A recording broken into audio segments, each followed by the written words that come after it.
Jude Bellingham serait frustré par son nouveau rôle dans ce Real Madrid et l'arrivée de Kylian Mbappé. On va voir tout ça dans cette vidéo. Salut à tous les gars, c'est Azial. Aujourd'hui, on se retrouve pour une nouvelle vidéo actu Real Madrid où on va parler un peu de cette info, grosse info qui est sortie quand même sur le Real Madrid, comme quoi Bellingham serait frustré de son début de saison, du nouveau rôle que lui a donné Carlo Ancelotti dans cette équipe et aussi indirectement de l'arrivée de Kylian Mbappé parce que depuis qu'il y a eu du coup cette arrivée là, on a un Jude Bellingham qui est entre guillemets un petit peu sacrifié, qui joue dans un rôle bien différent et à qui on demande des choses complètement différentes par rapport à ce qu'il faisait l'année dernière, ce qui le frustre et ce qui aussi frustre ses statistiques parce que depuis le début de la saison, Jude Bellingham n'a toujours pas marqué un but et c'est vrai que je n'avais pas remarqué cette statistique, mais pour un mec qui l'année dernière a quand même calé quasiment sa vingtaine de buts si je me trompe pas. En Liga il me semble il était pas loin du tout de la vingtaine.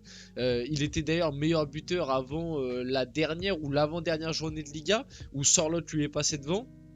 Donc on avait un mec qui marquait beaucoup et cette année 0 but en 11 matchs, donc ça commence à inquiéter et ça le frustre. Donc on va voir tout ça dans cette vidéo, on va aussi voir d'autres actus du Real Madrid. Petit disclaimer vite fait, je sais pas si ça s'entend mais au cas où, je suis désolé par rapport à ma voix ou si des fois je bégaye un peu, c'est parce que je suis malade, j'ai le nez bouché etc.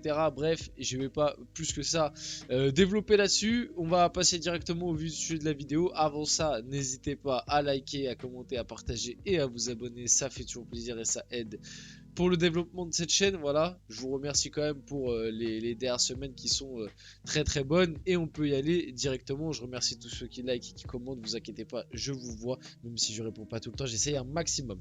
Donc, Jude Bellingham se sent frustré par sa situation au Real Madrid. Le milieu anglais a l'impression d'être mis de côté et d'être éclipsé par Kylian Mbappé. Bon, le truc qui me fait doucement rire avec ce genre d'infos, c'est qu'en fait, moi personnellement, je suis pas choqué. Je ne suis pas choqué de ce genre d'informations. Et l'année dernière, quand on le disait, ça nous prenait pour des fous, ça nous prenait pour des haters. Parce que voilà, y a vraiment des gens qui pensent, vite fait, je fais une petite aparté par rapport à ça. Parce qu'en fait, ça me fait rire. Il y a vraiment des gens qui pensent que on aime critiquer Mbappé juste comme ça, pour le délire. En fait, il y a des gens qui se rendent pas compte de tout ce qu'a fait Mbappé pour devenir ce qu'il est devenu actuellement. Je parle même médiatiquement. Aujourd'hui, à votre avis, pourquoi Mbappé, il est limite plus critiqué et détesté qu'il est apprécié?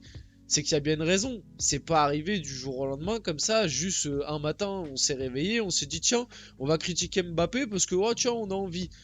Il y a des raisons par rapport à ça. On connaît l'ego, on connaît à des moments ce qu'il a fait, hein, parce qu'au PSG, on met beaucoup de choses sur le PSG à juste titre, parce que le PSG a fait des dingueries, mais on oublie très souvent les dingueries qu'a pu faire Kylian Mbappé. Et là, moi, dans ce début de saison, bah, je ne vois pas de changement. On m'avait annoncé un Mbappé qui allait changer, qui allait se faire tout petit. Alors là, le pauvre, on va lui pardonner, c'est pas réellement de sa faute, c'est pas lui qui fait une dinguerie, mais indirectement, c'est lui qui cause ça encore une fois, entre les soucis extra-sportifs qu'il a eu aussi. Bref, moi on m'avait annoncé un Mbappé, tu vois, c'est un petit peu le même qu'il y avait eu là sur l'équipe 21.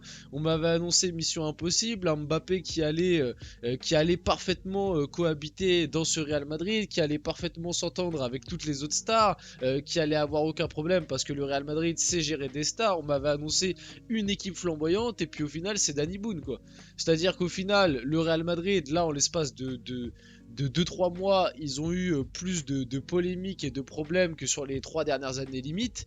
Et que en termes de jeu et de résultats, enfin en tout cas c'est une moins bonne saison que l'année dernière, ça c'est sûr. Et sur le plan individuel, il y a beaucoup de joueurs qui performent moins bien que l'année dernière. Mbappé performe moins bien que l'année dernière, alors que pourtant déjà l'année dernière il n'était pas ouf au PSG, sa dernière année au PSG elle est pas ouf et pourtant cette année pour moi pour le moment il performe moins bien, que ce soit dans le jeu ou dans les stats. Maintenant on va attendre la suite de la saison, il va sûrement monter en puissance parce que j'y crois à sa montée en puissance. Maintenant je suis pas sûr qu'on reverra non plus un top Mbappé comme il y a 3-4 ans. Bellingham performe moins bien que l'année dernière, Vinicius performe moins bien que l'année dernière, Rodrigo il est relégué sur le banc. Voilà, moi je suis pas étonné. Je l'avais annoncé l'année dernière qu'avec l'arrivée de Mbappé, déjà j'avais dit que Mbappé c'était pas forcément le joueur qu'il fallait dans cet effectif, qu'avec l'arrivée de Mbappé, en termes d'ego, ça allait déranger à un moment ou à un autre. Moi on m'a dit, mais non, c'est le Real Madrid. Le Real Madrid, historiquement, ils ont toujours eu des grands joueurs. Le Real Madrid sait gérer ça, etc., etc. Bon bah, il se passe qu'en l'espace de 3 mois, il y a eu polémique Rodrigo, polémique penalty Vinicius, polémique Bellingham. Alors même si certaines de ces polémiques sont peut-être aussi gonflées par la presse, mais comme on dit, il n'y a pas de fumée sans feu, les gars. Et moi, j'en ai parlé dans la vidéo d'hier, la réaction de Bellingham face au Celta Vigo, et même quand tu vois Bellingham, c'est pas la première fois, comme j'ai dit hier, c'est face au Celta Vigo, ça s'est passé face à Lille, ça s'est passé aussi dans l'un des premiers matchs de Liga, je sais plus c'était lequel. Euh, je crois que c'était le deuxième match de Liga où il y avait eu aussi des gestes d'humeur de Bellingham par rapport aux trois de devant, parce qu'à cette époque-là, il y avait encore Rodrigo, Mbappé, Vinicius. Ça fait 3 fois depuis le début de la saison que Bellingham a des gestes d'humeur comme ça envers les attaquants. Soit Vinicius, soit Mbappé, soit moins Rodrigo, mais plus Mbappé, Vinicius. Les gars, au bout d'un moment, arrêtez de me dire oui, mais c'est des gestes normaux, c'est ce qu'on voit toujours sur un terrain de foot. Non, non, l'année dernière, j'ai jamais vu Bellingham faire ce style de geste-là envers Vinicius. Cette année, je l'ai vu. C'est bien qu'il y a quelque chose qui a changé, qu'il y a un problème quelque part. Donc bon, voilà par rapport à ça, jouant plus reculé sur le terrain que la saison dernière, ses statistiques l'agacent également, donc comme j'ai dit un peu plus tôt dans la vidéo, il est à 0 but cette année. En effet, malgré ses bonnes performances dans le cœur du jeu, et ça c'est vrai que c'est à noter, c'est que moi honnêtement, il state beaucoup moins, mais c'est pas pour autant que je le trouve foncièrement moins bon que l'année dernière. Alors moi j'aimerais qu'il reprenne un peu plus ce côté meneur de jeu qu'il avait l'année dernière, notamment sur les 6 premiers mois et au moment où il statait. C'est-à-dire que dans le jeu, je le voyais beaucoup plus présent à la création. Là, cette année, Bellingham, je le trouve bon, mais je le trouve bon plus dans un rôle de box-to-box ou alors de récupérateur ou de charbonneur, quoi. C'est-à-dire que cette année, Bellingham, il est vraiment ancré et présent pour courir. Et moi, et des fois même, moi j'ai l'impression qu'il court trop, qui doit trop masquer justement les non-efforts des deux de devant. C'est mon impression. Mais tu vois, par exemple, face à Lille, son agacement aussi venait de ça. Parce que lui, il était en train de charbonner, il était en train de tacler dans la boue, pendant que Vinicius et Mbappé, ils avaient les mains dans les poches devant et qu'ils regardaient charbonner tout seul, quoi. Ils aidaient pas. Donc voilà par rapport à ça, le numéro 5 des Merengues n'a toujours pas marqué cette saison. Bellingham va-t-il ouvrir son compteur de but face au Borussia Dortmund et évacuer ainsi sa frustration? Donc le match est ce soir, franchement c'est tellement possible. Il y a trop d'histoires, c'est que là il vient d'avoir une polémique autour de Bellingham, il est à 0 but. C'est face à Dortmund, son ancien club. En plus il y a une petite bisbille par rapport à son ancien club parce qu'il n'est pas forcément parti en bon terme, notamment avec les joueurs qui étaient présents.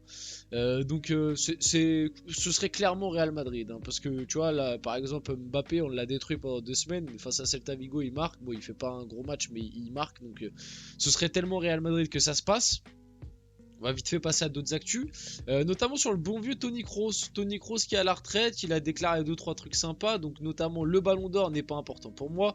Tant qu'un joueur du Real Madrid le gagne, je suis heureux. Vinicius Junior le mérite, Bellingham le mérite, Carvajal aussi.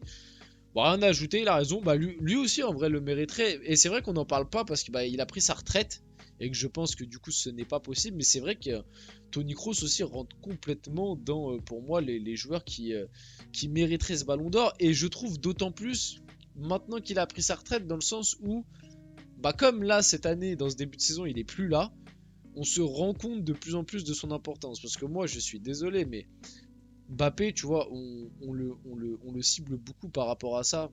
Parce qu'il a changé des trucs, des fois indirectement, des fois c'est pas forcément de sa faute.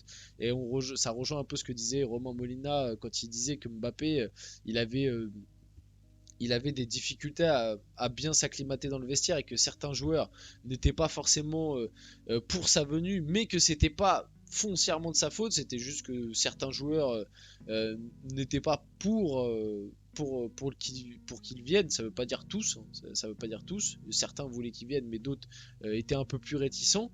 Et, euh, et ouais, l'arrivée de Mbappé et le départ d'Anthony Kroos a changé beaucoup de choses avec et sans ballon.